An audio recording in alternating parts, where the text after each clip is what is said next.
Langsung saya panggil saja ya. Jadi ada Mas Muhammad Taufik. Selamat pagi Mas Muhammad Taufik. Selamat pagi. Nah, terima kasih Mas sudah mau menyempatkan diri untuk memberikan ilmu yang bermanfaat. Ya, sama-sama. Ya, jadi Mas Muhammad Taufik ini sebagai founder Recycle Company, Hot Bottles, dan Hot Bottle Coffee Co. Nah, yang selanjutnya, pemateri selanjutnya yaitu Mas Bima Yudhistira. Selamat pagi, Mas Bima. Selamat pagi semuanya, ya. Terima kasih Mas Bima hari ini sudah menyempatkan waktunya untuk hadir memberikan ilmu yang bermanfaat. Ya, sama-sama. Ya, Mas Bima ini sebagai researcher di Institute for Development of Economics and Finance atau INDEF. Nah, yang selanjutnya kita langsung saja ya ke acara intinya, yaitu diskusi yang akan dipandu oleh moderator kita, Mbak Wilda Gusvianti Aziz. Beliau ini adalah sebagai Menteri Entrepreneurship di KM UNER Banyuwangi. Selamat pagi Mbak Wilda. Halo, selamat pagi. Assalamualaikum. Waalaikumsalam warahmatullahi wabarakatuh. Mbak Wilda sudah siap ya hari ini untuk memandu sebagai moderator? Ya, siap. Ya, baik kalau begitu langsung saja saya alihkan ke Mbak Wilda. Saya mohon izin pamit sebentar. Assalamualaikum warahmatullahi wabarakatuh. Waalaikumsalam warahmatullahi wabarakatuh. Baik semuanya, Assalamualaikum warahmatullahi wabarakatuh. Waalaikumsalam warahmatullahi wabarakatuh. Saya Wilda Gusvianti Aziz sebagai moderator yang akan mendampingi acara ini hingga selesai nanti. Terima kasih kepada Bang Taufik dan Kak Bima yang sudah menghadiri acara ini. Beliau adalah pemateri yang sangat inspiratif, inovatif, informatif, dan juga sering masuk televisi ya. Jadi pemateri kita kali ini sangatlah wow sekali teman-teman. Dan untuk teman-teman, ini adalah diskusi interaktif, jadi tidak ada materi kemudian tanya jawab. Ini langsung tanya jawab aja ya teman-teman. Untuk ketentuannya, teman-teman nanti bisa melakukan Zoom chat terlebih dahulu untuk izin bertanya. Kemudian setelah saya menanggapi, teman-teman bisa langsung menyalakan mikrofonnya dan langsung tanya kepada pemateri. Bagaimana teman-teman, sudah paham? Ya, baiklah kalau sudah paham. Siap. Ya, kita langsung mulai saja untuk topik yang pertama. Topik yang pertama pastinya kita mengetahui bahwa pandemi ini sedang melanda dunia dan berdampak pada seluruh sektor yang ada di dunia. Nah, salah satunya adalah pada sektor ekonomi. Mengingat ekonomi adalah salah satu pilar yang krusial dan memiliki dampak yang sangat besar kepada elemen masyarakat. Untuk pertanyaannya kepada Kak Bima, mungkin ada pandangan ke depannya seperti apa tentang Indonesia ini pasca pandemi? Selaku researcher peneliti. Oke, baik. Sebenarnya saya nyiapin materi, tapi nanti mungkin bisa dikasih aja ke panitia ya, buat teman-teman bisa baca. Oke. Ya. Monggo kakak kalau misalnya ada materi sudah disiapkan, bisa ya. Monggo, kakak. Oh gitu. Tadi oke. Saya kira dialog interaktif langsung. Oke. Saya izin share screen sekarang ya.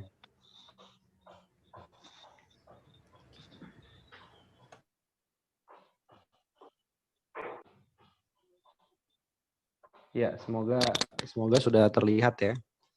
Oke, jadi saya pengen balancing antara resiko yang kita hadapi sekarang, kemudian dengan peluang apa nih yang teman-teman bisa kerjakan, khususnya teman-teman mahasiswa di tengah situasi resesi juga ada krisis pandemi. Oke, kita lihat kondisi yang terbaru ini memang untuk Indonesia cukup mengkhawatirkan ya. Jadi apa yang sekarang heboh tanggal 14 September nanti itu mau ada PSBB yang lebih ketat.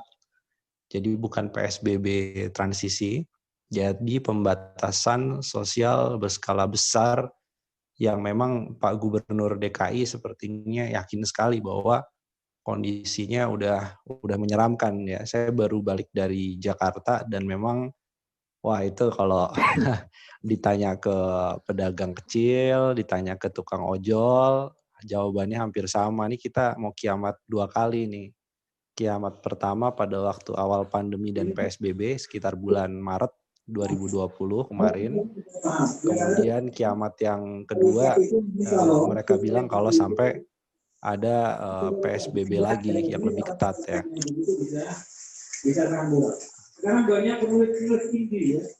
Mungkin bisa ini minta tolong di mute all teman-teman.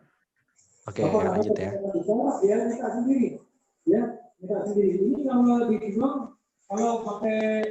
Halo? Iya, Kak. Bisa minta tolong di mute all? Iya, boleh Kak. Bentar ya, Kak. Iya. Soalnya saya nggak kedengeran juga nanti kalau ada yang ini. Oke ya, lanjut ya. Oke. Iya, Kak. Jadi kalau melihat kurva positif kita yang terus meningkat, ketersediaan fasilitas kesehatan juga terbatas, bahkan angka kematian juga meningkat, dan ini mengakibatkan pemerintah DKI Jakarta ini memang secara paralel mau menambah jumlah kuburan. Jadi udah nggak ngerti lagi nih orang mati karena COVID ini mau ditaruh di mana kira-kira gitu. Di Jakarta kan lahan juga sempit dan lahan mahal. Jadi ada kendala dari hulu sampai hilir, dan ini kalau nggak segera ditangani, ya jalan keluarnya adalah dengan PSBB yang diperketat. Walaupun ini menimbulkan kontroversi begitu ya. Nah, jadi kita melihat bahwa eksperimen kemarin pada waktu pelonggaran PSBB, tapi pelonggaran PSBB ini dilakukan secara prematur ketika kasusnya masih cukup tinggi, yang terjadi adalah blunder juga bagi ekonomi. Makanya ketika mal pun dibuka tetap sepi. Mal itu adalah pusat perbelanjaan yang paling cepat beradaptasi sama kebiasaan baru. Kenapa saya bilang begitu? Yang lainnya pada ribut-ribut soal penyediaan APD, mal itu sudah punya teknologi untuk cek suhu bukan pakai thermoscanner ya. Bukan menggunakan thermoscanner yang ditembak ke kepala itu, tapi udah menggunakan teknologi yang cukup canggih itu. Jadi jarak 2 meter itu langsung ke screen suhu tubuh kita dari atas kepala sampai kaki itu semua rata. Itu teknologi yang ada di mall. Kemudian lift-nya itu mereka mengeluarkan ratusan juta bahkan miliaran untuk menyesuaikan dengan adaptasi baru. Lift itu nggak perlu bersentuhan dengan tangan. Jadi mall sudah sangat secanggih itu, tapi tetap aja pertanyaannya kenapa mereka masih sepi pengunjungnya. Ya ini karena pelonggaran yang dilakukan secara prematur bikin orang juga takut belanja. Sedangkan di Indonesia itu sekitar 83% uang itu dikuasai kelas menengah dan atas. Orang miskin itu hanya menguasai pengeluaran sekitar 17%. Ini kondisi ini yang membuat akhirnya orang kaya di tengah situasi pandemi duitnya ada. Jadi nggak duitnya berkurang, enggak. Yang orang kaya itu justru menambah simpanan, dan ini terlihat di datanya LPS dari Januari sampai bulan Juli terjadi kenaikan untuk golongan 5 miliar ke atas tabungannya itu mengalami kenaikan 7,3%. Jadi buat orang kaya ini hanya memindahkan aja, either dia belanja atau uangnya disimpan ke bank. Dan yang sekarang yang terjadi karena mereka nggak pede untuk belanja tas Louis Vuitton, mereka nggak pede untuk belanja barang-barang yang luxury, akhirnya uangnya banyak diparkir di perbankan. Ada sih memang sebagian yang beli Brompton ya, kita lihat itu, tapi tidak bisa mewakili sebagian besar masyarakat, khususnya kelas menengah atas. Ada ya, saya juga kan kalau ngelihat Luna Maya sama Pevita Pierce itu naik sepeda road bike harganya sampai ratusan juta, ngiler juga gitu kan. Ada model-model impulsif buying, jadi nggak perlu banget tapi dibeli untuk pamer dan segala macam ada. Tetapi overall kelas menengah atas itu menyimpan uangnya di bank saat ini. Artinya apa? Kita belajar dengan Cina dan Vietnam, nggak bisa cara pelonggaran, justru diperketat dulu. Dan memang ekonomi kita akan mengalami kontraksi atau penurunan yang tajam. Seperti di Cina itu dari minus 6,8% di kuartal kedua, dia langsung rebound ke 3,2%. Di saat yang sama kita masih menghadapi ancaman resesi di kuartal ketiga ini. Vietnam juga. Vietnam itu luar biasa. Mereka bilang ini adalah perang. Jadi kalau orang Vietnam itu mendengar kata perang, ya, memori mereka lebih ingat. Karena mereka itu masih berperang tahun 70-an itu masih perang sama Amerika Serikat gitu. Jadi ketika mereka bilang ini kondisi perang, siaga 1 perang, kita melawan COVID-19, semua rakyat Vietnam itu nurut, patuh tanpa ada protes ya. Tanpa ada protes untuk apa kita harus berperang lawan COVID-19.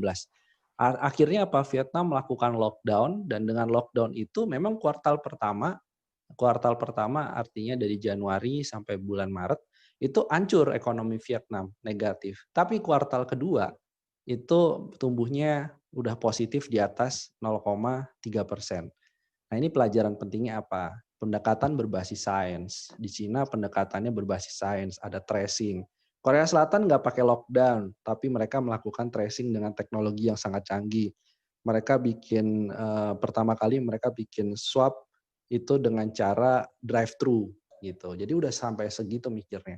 Yang kedua adalah penanganan yang cepat. Kalau kita nggak tangani dengan cepat, pandemi ini akan memakan biaya ekonomi dan biaya kesehatan yang cukup tinggi. Bisa dibayangkan satu orang yang sakit karena COVID-19, dia harus menanggung 30 juta. Tuh ada yang upload skrip atau kwitansi pembayaran di rumah sakit, itu minimum sekali 30 juta. Itu hanya untuk beberapa hari perawatan. Jadi bisa dibayangkan kalau ada 211.000 kasus positif, tinggal dikalikan aja dengan 33 juta, itu kira-kira rata-rata pengeluaran satu orang. Entah dia ditanggung negara atau ditanggung individu atau ditanggung asuransi swasta, intinya adalah ini cost yang sangat mahal bagi ekonomi dan kesehatan.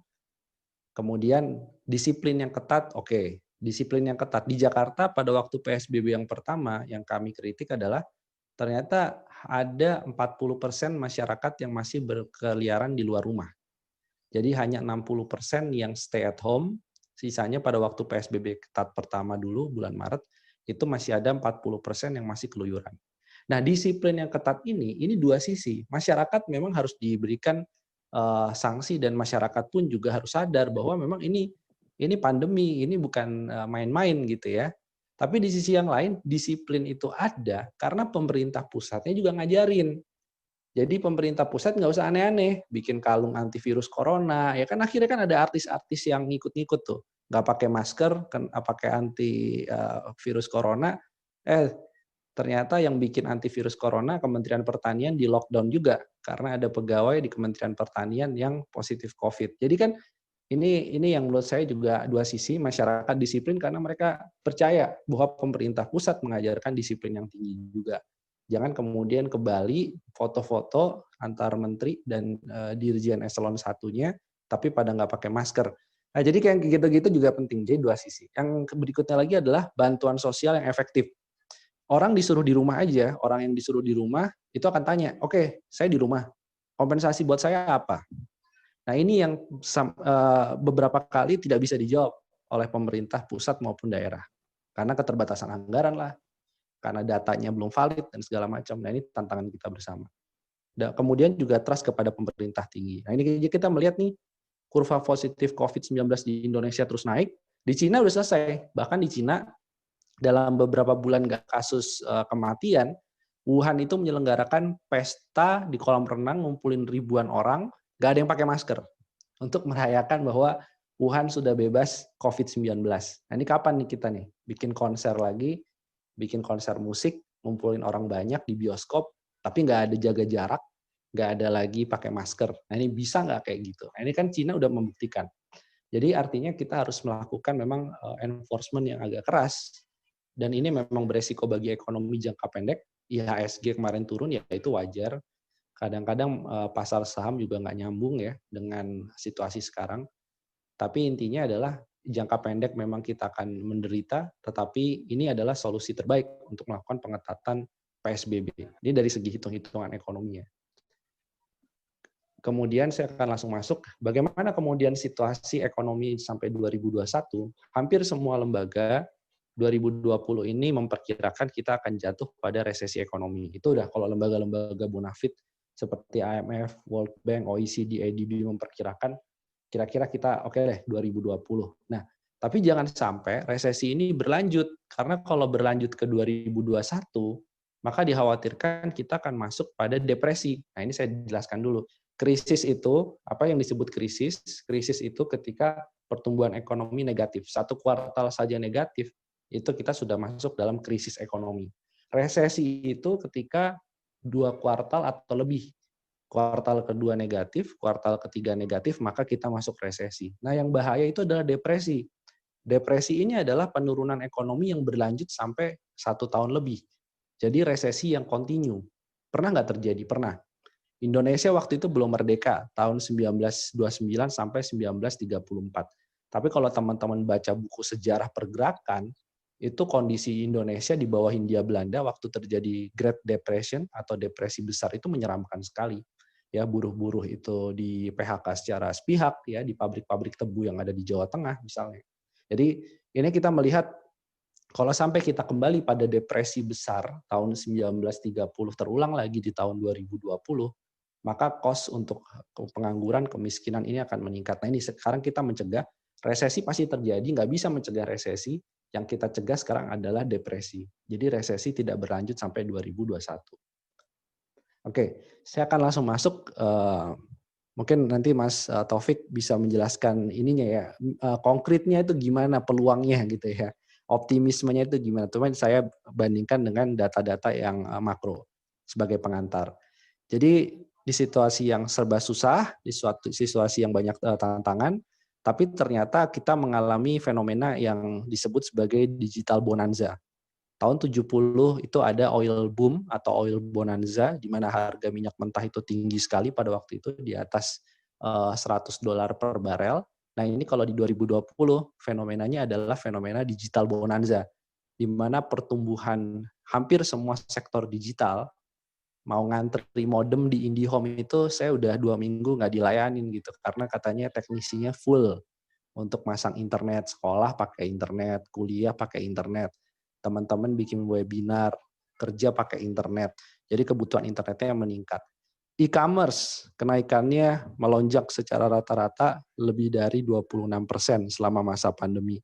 Apalagi fintech juga terus meningkat pertumbuhannya. Dan digital apps lainnya termasuk digital apps kesehatan, kemudian pendidikan. Nah, ini ikut didorong dengan adanya booming digital. Dan memang sangat make sense di Indonesia terjadi booming ini karena ada 171 juta pengguna internet aktif. Kita kelihatannya nomor 3 yang paling tinggi di dunia dalam hal, atau tertinggi di Asia lah, dalam hal penggunaan internetnya, aktifnya. Kemudian yang menjadi tantangan sekaligus juga peluang buat kita semua adalah internet kita tinggi. Semua punya media sosial. Bangun tidur ngelihatnya Facebook bikin status dan segala macam, main TikTok. Tetapi ternyata pemanfaatan internet untuk e-commerce itu masih sangat rendah. Indonesia itu share e-commerce terhadap total retailnya baru 5%. Negara lain Vietnam 6%, India 6%, Denmark itu emang nggak bisa jadi perbandingan karena dia udah negara maju duluan, itu 17%. Nah, ini artinya peluang buat kita semua untuk masuk ke dalam bisnis digital, karena ini yang orang nggak ada pilihan lain. Kalau dia berbelanja keluar rumah, dia tertular pandemi, ada resiko tertular pandemi. Tapi kalau berbelanja secara online, bertransaksi keuangannya juga secara digital, nah ini resiko tertular COVID-19-nya juga lebih rendah. Jadi ini salah satu peluang juga. Nah, di sisi yang lain, buat kita semua ada perubahan juga selain digital bonanza, digital ini juga akan merubah pola pekerjaan. Bahkan jauh sebelum pandemi ini di ekonomi sudah bilang, mulai dari cleaning service, kemudian juga pertanian, bener sekarang pertanian udah ada yang pakai drone, udah pakai mekanisasi dan segala macam makin kenceng. Kemudian marketing, ya sales, kemudian ada petugas kesehatan, beberapa sudah menggunakan teknologi, ketemu dokter, kadang-kadang nggak perlu kemudian ke rumah sakit. Ada aplikasi-aplikasi Halodoc ya. Itu untuk konsultasi dokter juga secara online gitu. Bisa memberikan resepnya kita bisa tebus sendiri. Tebus resepnya juga bisa diantar obatnya pakai Gojek, pakai Grab. Jadi ini situasi yang memang mendorong karena semakin orang bersentuhan sedikit antara sesama manusia, aktivitas fisiknya berkurang, maka akan muncul pekerjaan-pekerjaan yang dilakukan dengan otomatisasi. Jadi ada beberapa yang hilang, tapi ada beberapa juga yang muncul. Nah, ini ada beberapa skill yang teman-teman mungkin bisa dorong untuk lebih kompetitif ke depannya. Ini dari World Economic Forum.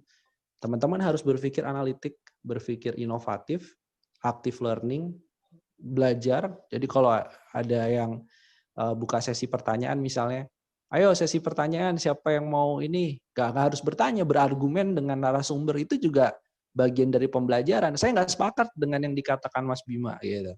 Buktinya di sektor ini lebih tinggi. Nah, jadi berani beradu argumentasi, berani untuk menyatakan argumen, opini, kemudian berani bertanya gitu ya. Karena kita kan masih sesama manusia gitu ya. Jadi bukan nabi, bukan apa. Jadi artinya bebas aja untuk bertanya apapun, berani. Itu karena itu adalah skill yang sangat penting nanti kalau teman-teman masuk dunia kerja. Kreativitas, kemudian berpikir secara kompleks untuk memecahkan masalah, kemudian ada leadership, emotional intelligence juga penting. Nah, yang terakhir saya ingin bilang bahwa kenapa kita harus melakukan digital bonanza ini untuk mendorong kewirausahaan, karena kita kecil sekali memang. Rasio wirausaha kita itu hanya 3,1%, jauh dibandingkan negara lainnya. Jadi ini tantangan, cari ide bisnis apa yang teman-teman mau, bentuk tim wirausaha, presentasikan ide di depan calon investor atau pitching ya bahasanya. Investor itu yang paling dekat adalah bokap nyokap kita atau orang tua kita gitu. Itu mungkin salah satu yang kita bisa lakukan di tengah pandemi untuk mendorong wirausaha mudanya lebih banyak lagi. Ya, yang terakhir adalah kita harus membaca apa sih perubahan secara makro yang terjadi pada generasi milenial 18 sampai 35 tahun, populasi milenial 90 juta orang, kemudian mulai ganti ke transportasi online atau beli makanan minuman menggunakan aplikasi online, dan ini ada kenaikan sampai 21% order makanan via online selama masa pandemi. Jadi ini salah satu tren yang cukup menarik. Kemudian hampir tidak pernah ke bank, selebihnya menggunakan gadget untuk transaksi keuangan, dan hemat beli baju, tapi sepeda mahal jadi kebutuhan lifestyle. Jadi kalau main ke Uniqlo, main ke H&M, main ke tempat-tempat pembelian baju, itu emang sepi gitu ya. Tapi toko sepeda itu sampai jam 2 pagi ngantri juga. Ini ada fenomena pergeseran pola konsumsi yang memang menjadi penting ya. Saya punya teman, dia buka bisnis sepeda kecil di kota Blitar, Jawa Timur. Tapi ketika booming sepeda, itu luar biasa, itu di WA terus katanya sampai jam 2 pagi untuk pre-order sepeda gitu. Nah, sayangnya kita nggak ready. Akhirnya angka impor sepedanya yang meningkat. Bukan produksi lokalnya yang tertolong gitu. Jadi ini salah satu hal yang menurut saya juga kita bisa baca apa sih peluangnya kalau sepeda ini udah happening sekarang, ke depan itu apa yang teman-teman bisa pelajari dan membaca. Ini arahnya kemana gitu. Orang mau ngapain lagi nih. Pandemi, nah satu lagi misalkan ada pengalaman ketika terjadi pandemi, orang di rumah aja, perhatian terhadap tanaman hias itu meningkat cukup tinggi banget. Jadi orang nggak ngapa-ngapain suntuk, dia mau dekorasi rumahnya, dia mau mempercantik kebunnya, maka harga tanaman hias itu udah kayak anturium zaman dulu, digoreng habis-habisan. Jadi tanaman hias yang kelihatannya di pinggir kali itu banyak, tinggal dikasih pot ya, dirapiin sedikit. Berapa nih Mas? 500.000 Bang. Jadi ini situasi karena pandemi gitu. Dia bilang ini harga pandemi Mas. Jadi harga pandemi itu bagi tukang tanaman hias itu bukan harga diskon. Tapi kalau tukang tanaman hias bilang ini harga corona Bang, itu artinya adalah ada kenaikan yang signifikan. Nah itu, jadi saya bingung juga tuh. Biasanya kalau ke toko baju ini harga corona kan, berarti diskon gitu. Jadi ada peluang-peluang bisnis yang bisa kita manfaatkan sehingga ada optimisme di tengah situasi sekarang. Wirausaha kita harusnya naik, digitalisasi UMKM-nya bisa naik. Nah tugas mahasiswa ada 2. Sebagai intelektual dia harus kritis kepada pemerintah, karena memang saya maunya cuek aja gitu ya. Pemerintah mau ngapain terserah gitu. Tapi karena teman-teman menyumbang pajak, maka teman-teman juga wajib untuk mengkritisi uang pajaknya teman-teman ke pemerintah itu jadi kebijakan apa. menteri itu digaji sama teman-teman, menteri itu bikin kebijakan apa gitu ya. Yang kedua adalah fungsi sebagai entitas intelektual dan calon pebisnis. Kalau sebagian dari teman-teman mau masuk dalam dunia bisnis, nanti Mas Taufik bisa jelaskan. Intinya adalah teman-teman harus bantu juga UMKM. Kalau teman-teman punya ide bisnis juga harus realisasikan. Ini adalah momentum yang emas kalau menurut saya karena ada digital bonanza. Itu aja dari saya. Terima kasih Mbak Moderator. Oke. Terima kasih Kak Bima. Ya. Materinya yang sangat bermanfaat sekali. Oke. Sekarang saya mau buka pertanyaan dulu ya Kak. Mungkin udah ada yang kepo, ada yang penasaran, ingin bertanya, ataupun yang atau nanti ingin... aja ya. Oh, ya.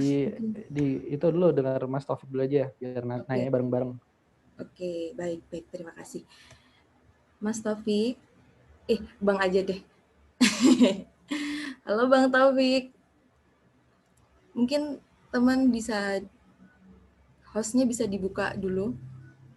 Mute-nya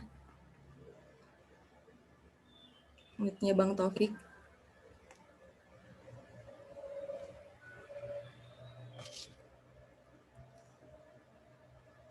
Host, ya.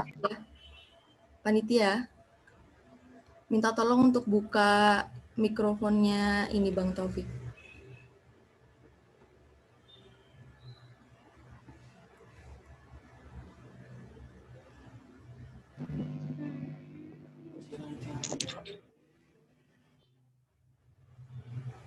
Ya, udah dengar suara saya?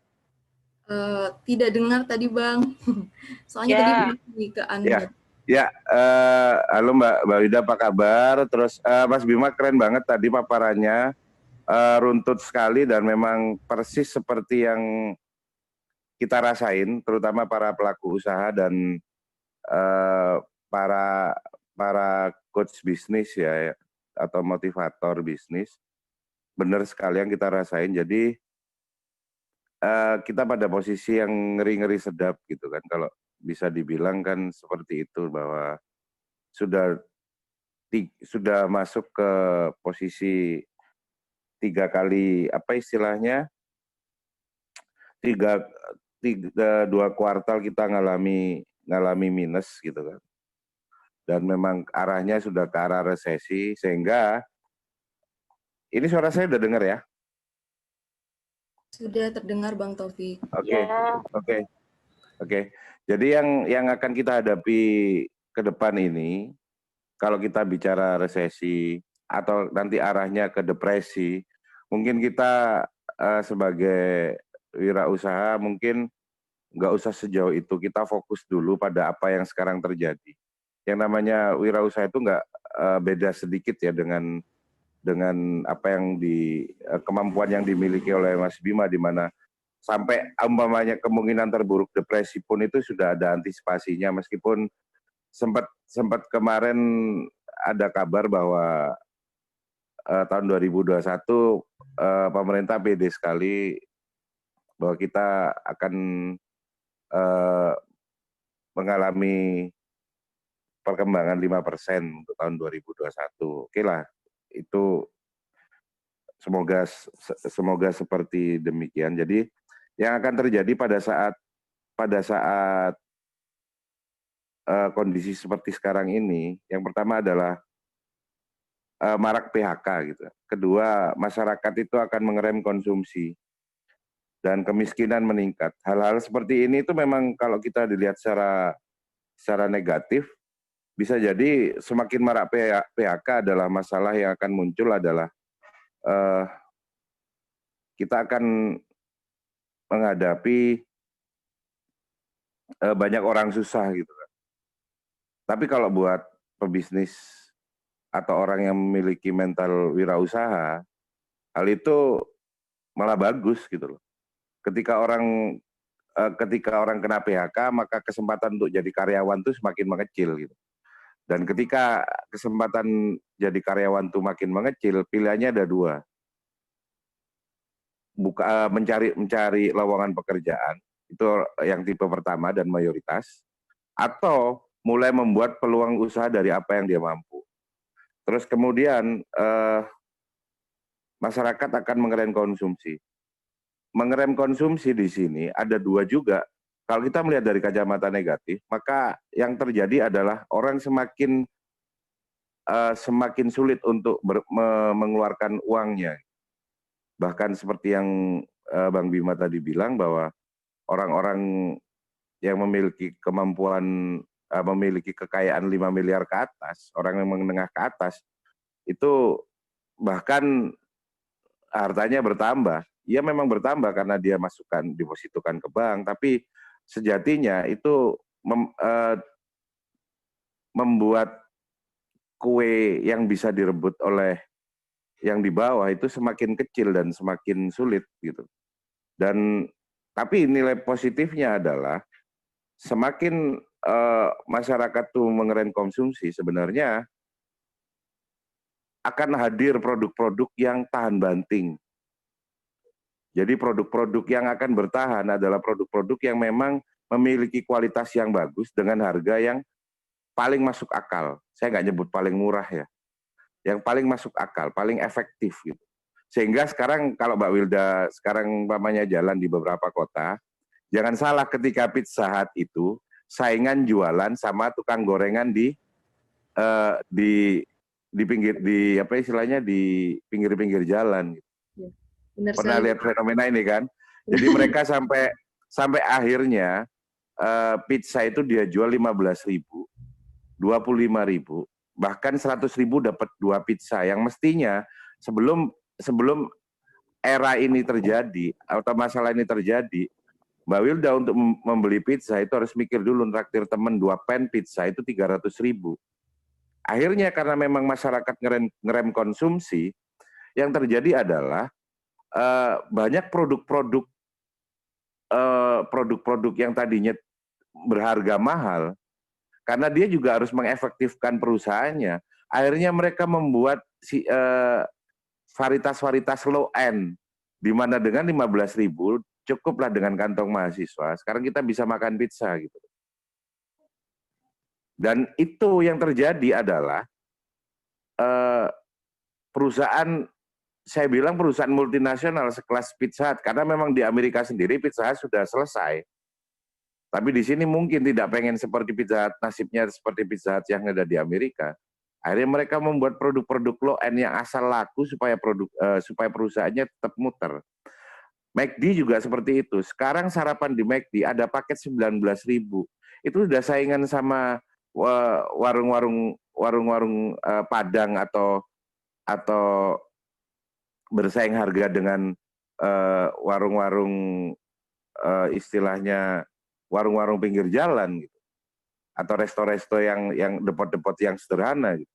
Itu mereka sudah mulai mengancam ke sana gitu, karena ya memang mereka kalau masih mau jual prestis, masih jual lifestyle nggak bisa, karena memang masyarakat sudah mengerem konsumsi.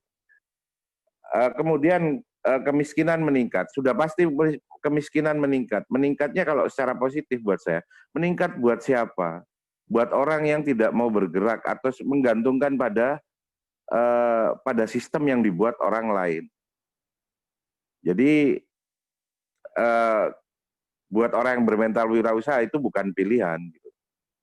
Jadi yang pertama kali yang kita harus antisipasi seperti yang Bang Bima tadi katakan, bahwa ke depan ini akan banyak pekerjaan-pekerjaan begitu terjadi resesi, begitu banyak perusahaan-perusahaan yang tadinya itu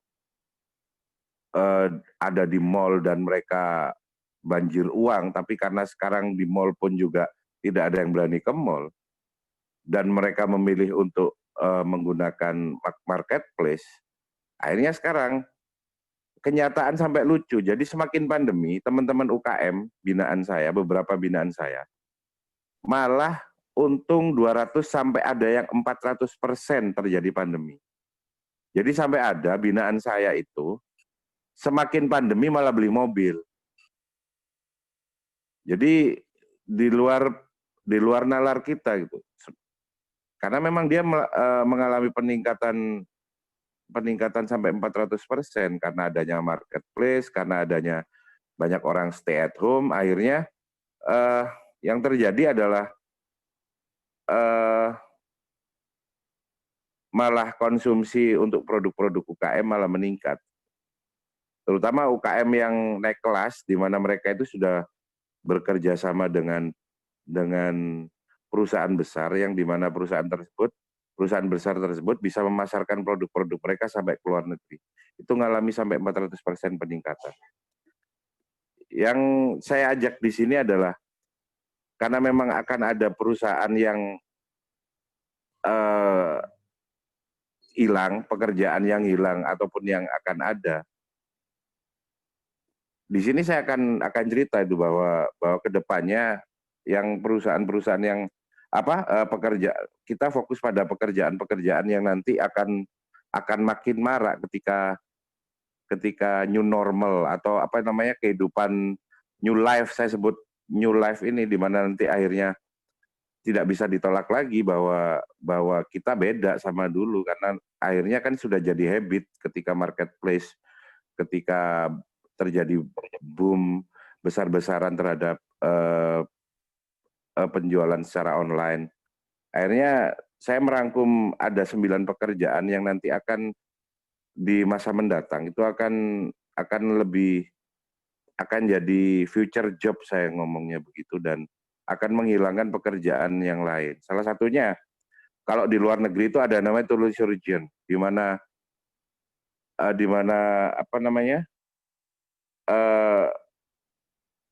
dokter yang melakukan pembedahan secara nggak langsung.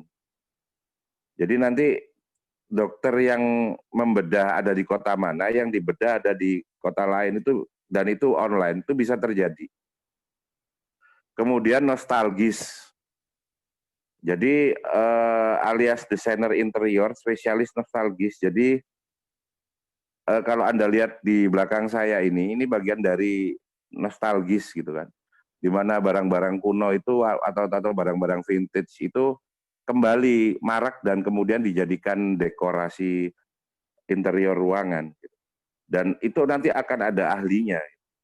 Kemudian rewilder, yaitu profesi yang sebelumnya lebih dikenal dengan farmer atau petani. Jadi bercocok tanam dengan yang tadi seperti katakan Mas Bima tadi, menggunakan alat canggih mulai dari pakai drone, pakai memakai mechanical yang menggunakan alat-alat canggih, itu akan banyak gitu kan. Dan orang mulai rewilder juga bagian dari orang yang memperbaiki kerusakan-kerusakan lingkungan diakibatkan oleh cara bertanam yang konvensional, yang tidak organik dan lain-lain. Terus kemudian yang keempat adalah simplicity expert. Jadi banyak orang yang ahli kesederhanaan. Jadi orang-orang yang akan memberikan tutorial, cara mengatasi sesuatu dengan simple, itu namanya simplicity expert. Itu akan terjadi dan banyak sekali. Kemudian yang kelima, gadget designer. Ini pekerjaan saya, di mana orang yang memiliki kemampuan gadget designer itu seperti yang saya lakukan. Jadi dari gelas, ini mungkin semoga bisa lihat ya. Jadi dari gelas seperti ini, itu bisa didesain menjadi dekorasi seperti ini. Jadi dari gelas dan gelas plastik dan sendok plastik itu bisa minimal itu dijadikan hiasan seperti ini. Kemudian jerigen bekas seperti ini yang biasa dibuang, itu bisa jadi seperti ini. Ketika itu bertemu dengan botol ini bisa jadi seperti ini. Bisa jadi dekorasi.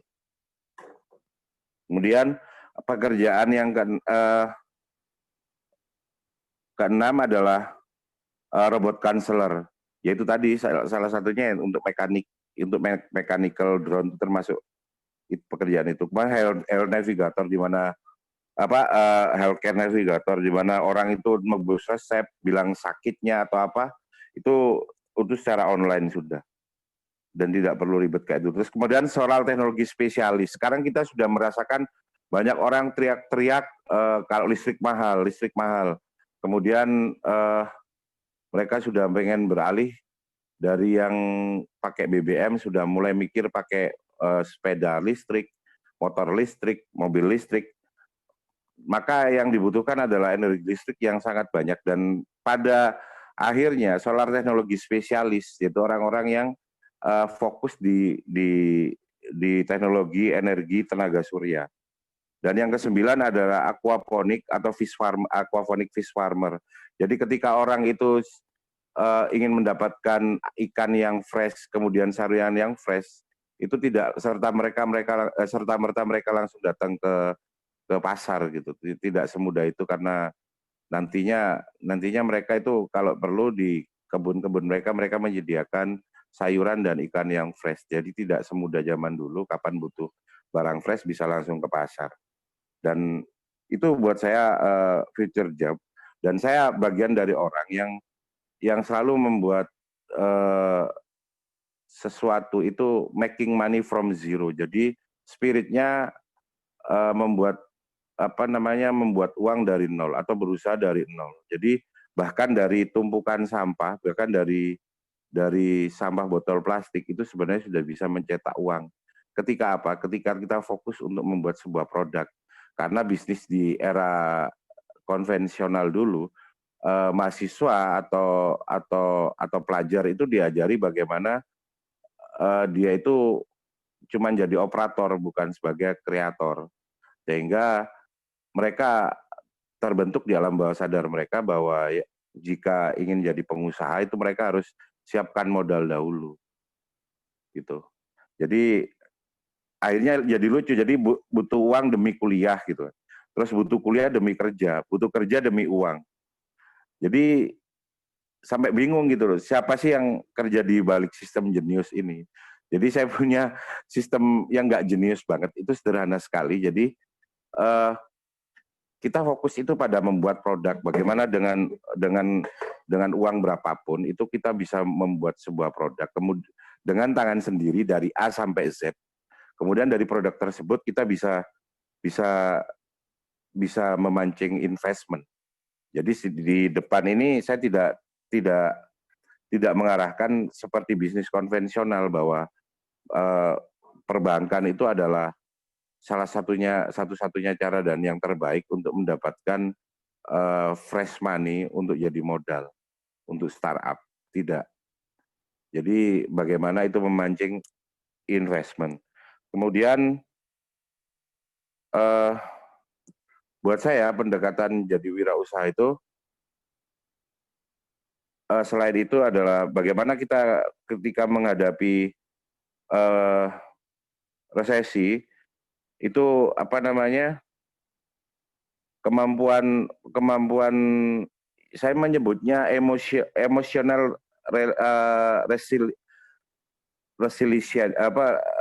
resilience. Jadi ketahanan emosional, jadi kelenturan emosional. Jadi bagaimana kemampuan seseorang untuk beradaptasi dengan situasi dan krisis yang penuh tekanan. Jadi orang-orang yang tangguh bisa ngeles istilahnya, bisa menghindari tekanan, bahkan dia bahkan beradaptasi tanpa kesulitan atau dengan kesulitan, dan dengan waktu yang lama, dengan endurance yang lama dia mampu. Dan bagaimana supaya orang calon-calon startup muda itu bisa memiliki emotional resilience, saya nyebut ketahanan emosional atau resilience emosional itu, bagaimana kita mempunyai itu? Syaratnya 3, saya meminjam, jadi personal yang bisa memiliki ketahanan terhadap tekanan dan langsung mampu beradaptasi dalam kondisi sulit sekalipun itu adalah tentara. Dan teori tentara di seluruh dunia ini sama sebenarnya. Yaitu pertama adalah skill, kemudian setelah skill mereka bagaimana dengan skill tersebut mereka bisa memiliki kemampuan survival. Kemudian dengan kemampuan survival itu mereka akhirnya memiliki teritori, bisa menguasai teritori. Itu ilmu standar yang dimiliki oleh semua orang yang belajar tentang militer. Sehingga dan saya menyebutnya itu adalah ilmu tentang bagaimana kita memiliki entrepreneur mentality. Jadi bagaimana ketika ditekan dari kondisi apapun, kita bukannya menyerah, tapi malah tetap mencari jalan untuk survive. Dan bagaimana ketika survive itu bukan hanya sukses seperti kebanyakan orang-orang ngomong jalan untuk sukses gitu, bukan seperti itu, tapi bagaimana seseorang itu bisa menguasai teritori. Tentara itu memiliki istilahnya, sudah nggak ngomong kesuksesan, tapi bagaimana dia bisa menguasai teritori. Mungkin itu yang bisa sederhana saya jelaskan. Saya tidak sebagus Bang Bima untuk menjelaskan, karena memang saya praktisi, ngomong pun juga kadang belepetan, jadi saya minta maaf. Mungkin itu dulu yang bisa, tapi kalau ada pertanyaan insya Allah saya akan jawab, dan itu based my own experience dan semua itu saya omongkan berdasarkan experience saya sebagai pelaku usaha. Mungkin itu Mbak Wilda. Terima kasih Bang Taufik untuk materinya. Siap. Oke. Yang saya tanyakan ini, apa kabar dengan investasi, Bang? Investasi ini kan biasanya kita dapatkan ya di saat sebelum pandemi, lalu saat pandemi ini mengalami kemerosotan. Biasanya kan pengusaha sektor bisnis itu diandalkan sebagai penopang krisis ekonomi. Lalu apakah investor asing ini menarik investasinya? Ya kalau buat saya sih nggak usah takut-takut amat. Kita itu punya sumber daya manusia dan sumber daya alam yang luar biasa. Jadi justru sebenarnya investor asing yang sebenarnya malah takut kalau ninggalin kita gitu. Kita mikirnya positif gitu aja sih. Dan jangan salah, apa yang ditinggalkan sama investor asing atau apa yang tidak dikerjakan oleh ditinggal sama orang asing, itu malah orang kita expert buatnya. Contoh ini, jadi dulu itu sempat beberapa tahun yang lalu itu di Indonesia itu hampir seluruh brand internasional itu seperti Nike, Adidas itu kalau yang premium itu mereka buat mereka memesannya di perusahaan-perusahaan di Indonesia. Suatu saat mereka menarik investasi mereka. Sekarang yang terjadi adalah banyak kan sneaker-sneaker lokal yang luar biasa kerennya. Jadi buat saya nggak ada masalah sih sebenarnya. Soal mereka mau, jadi memang saya dirancang untuk tidak terlalu, mereka sih yang butuh sama kita gitu. Saya yakin sampai saat ini seperti itu. Yang jadi masalahnya itu adalah mental kita itu bisa nggak untuk seperti itu gitu. Karena perusahaan besar itu kelihatan banget gitu, cerdasnya gitu. Bagaimana perusahaan itu di-create secara cerdas ketika apa? Ya seperti yang saya contohin tadi, salah satunya Pizza Hut sama McD gitu. Ketika kondisi nggak bagus, nggak ada orang yang nongkrong lagi di McD atau di Pizza Hut, Pizza Hut jual langsung di pinggir jalan, direct dengan harga yang murah dan bersaing dengan tukang martabak. Dan itu terjadi gitu. Dan itu sampai hari ini eksis. Buktinya mereka tidak sampai mendaftarkan di pengadilan bahwa mereka pilot gitu. Itu menunjukkan bahwa mereka masih bisa survive gitu. Dan itu yang mestinya dilakukan oleh perusahaan-perusahaan yang ada di Indonesia. Oke, baik Bang Taufik. Kalau menurut Kak Bima sendiri gimana nih, Kak? Dari sisi ekonomi. Terkait dengan investasi ya? Ya. Oke. Berkaitan dengan investasi asing itu, masalahnya ini kan cuma temporer ya. Saya melihatnya kan, ya sama lah 98 juga gitu.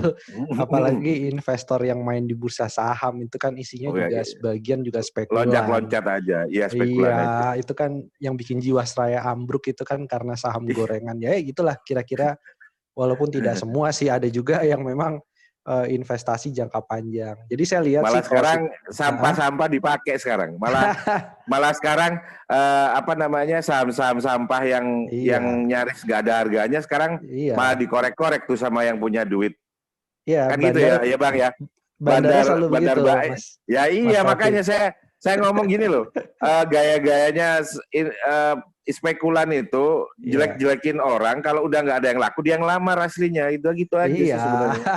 Iya, gayanya gitu.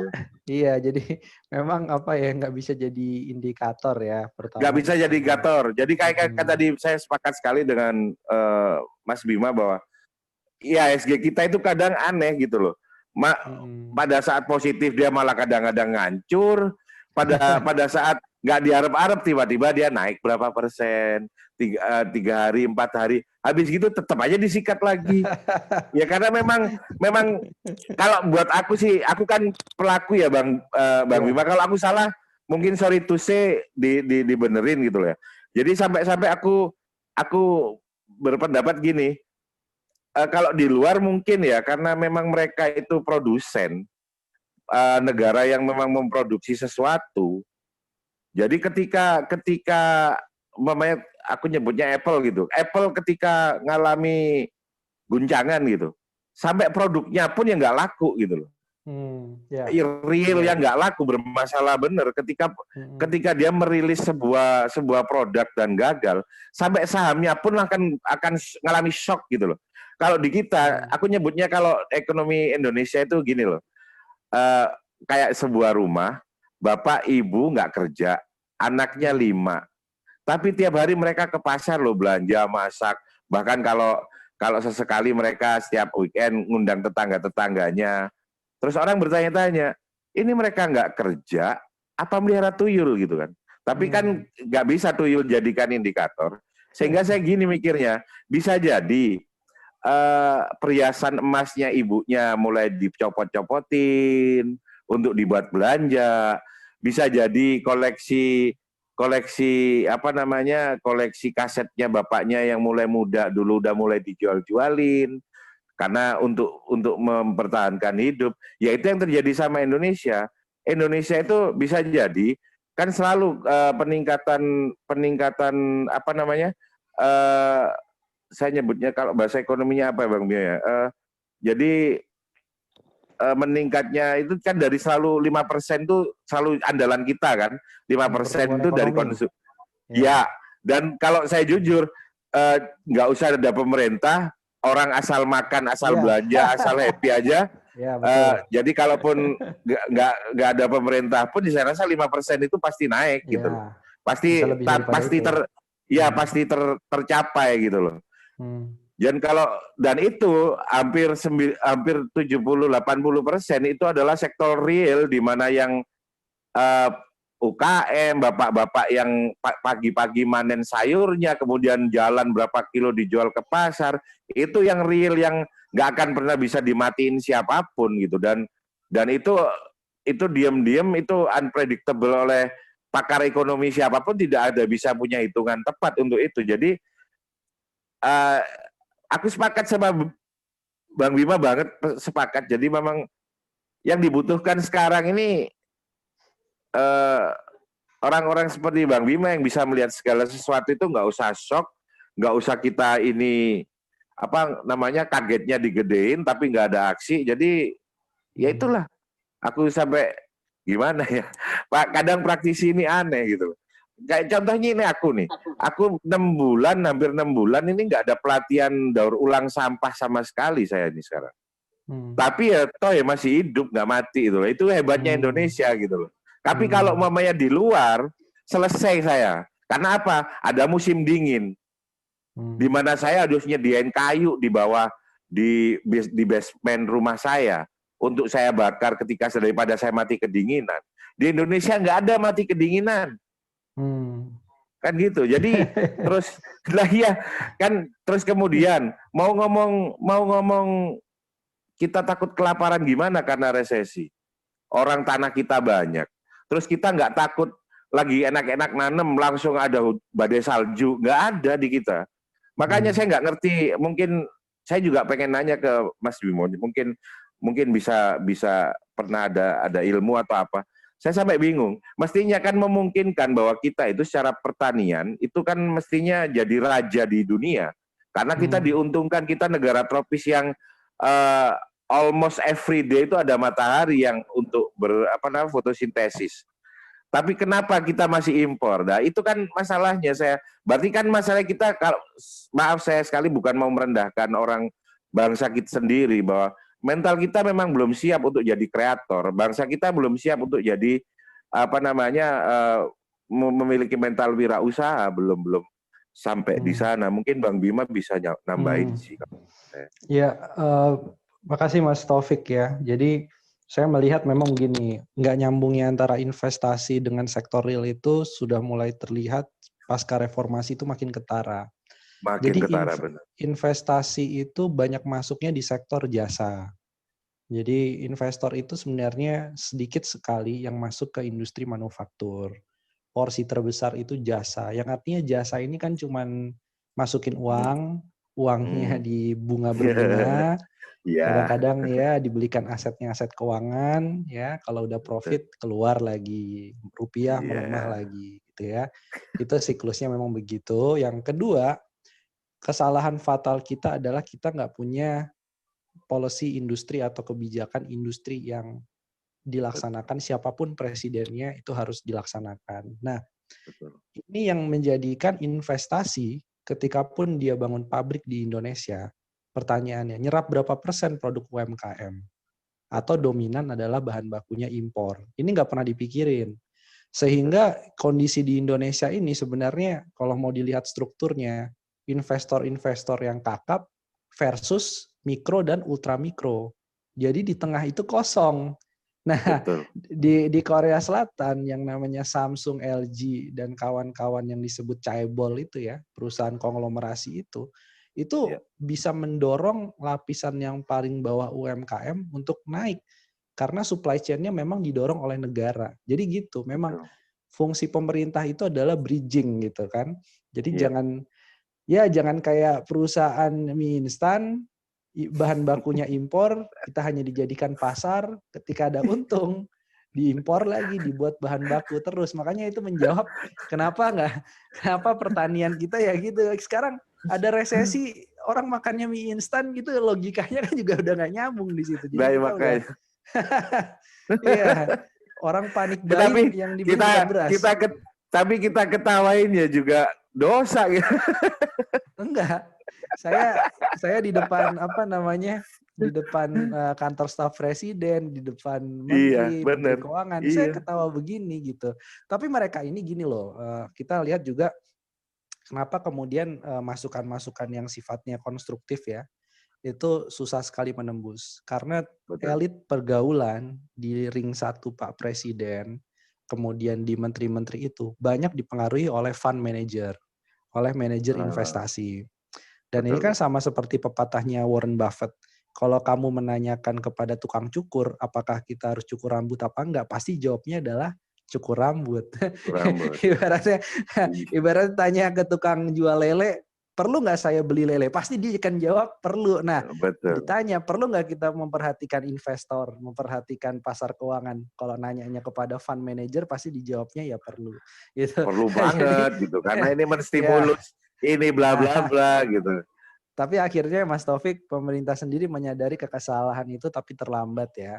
Jadi dari awal itu yang diperhatikan adalah investasi yang asing, yang dari awal stimulus ekonomi itu banyak menyasar perbankan. Coba deh, UMKM itu lewat mana? UMKM lewat bank, relaksasi lewat bank.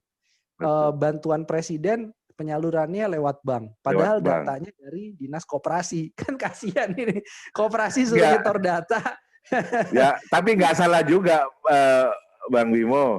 Soalnya koperasi di sini kan koperasi abal-abal. Ada jadi kayak gitu. Jadi kalau Bang Bimo di kantor Bang Bimo sana kan. Saya mau nanya, di ruas jalannya kantornya Bang Bimo aja di Jakarta gitu. Yang punya koperasi mana sih gitu? Kan gitu. Padahal saya diceritain sama, jadi koperasi papan nama, terus apa namanya Bang Titil berbungkus Ya, ya. koperasi, apa lintah darat berbungkus koperasi. Jadi bahkan ada temen ngomong bahwa kalau you tahu kenapa Hyundai itu sama Kia itu onderdilnya sama di mobil, karena Hyundai itu sebenarnya adalah koperasinya Kia.